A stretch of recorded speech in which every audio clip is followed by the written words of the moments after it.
One of the most beautiful sounds in these days with chicks is the steady pecking that begins the moment we offer fresh feed. Their tiny beaks tap against the bottom of the feeder in a constant rhythm, especially in that first minute when eating seems to absorb all of their attention. It is a lovely sight too, all of them focused on one thing only, eating. We have been experimenting with different homemade feeders. At first, we used round ones placed in the center of the box. Later, wanting to give them more room to move, and also hoping to keep the feed cleaner, we began trying rectangular feeders placed along the sides. The bedding is always in motion under their feet. They peck through it for hours, turning up small wood chips, dried vegetable stems, and bits of leaves from one end of the box to the other. They work at one spot until they reach the bottom, leaving behind a little hollow, and then move on to another place to continue what seems like their endless treasure hunt.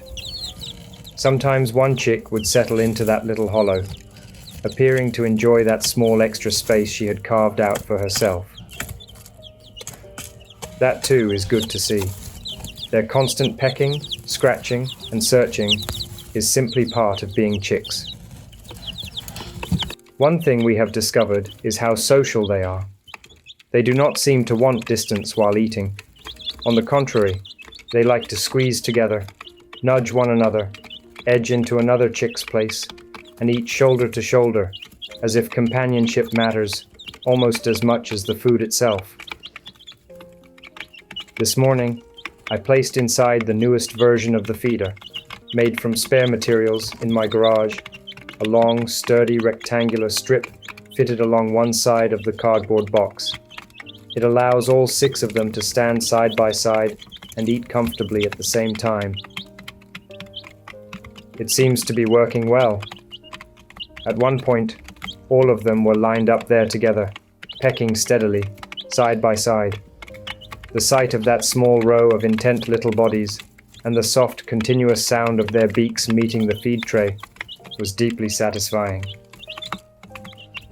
Of all the feeders we have tried so far, this one is definitely my favorite, even though it still catches quite a few bits of bedding material.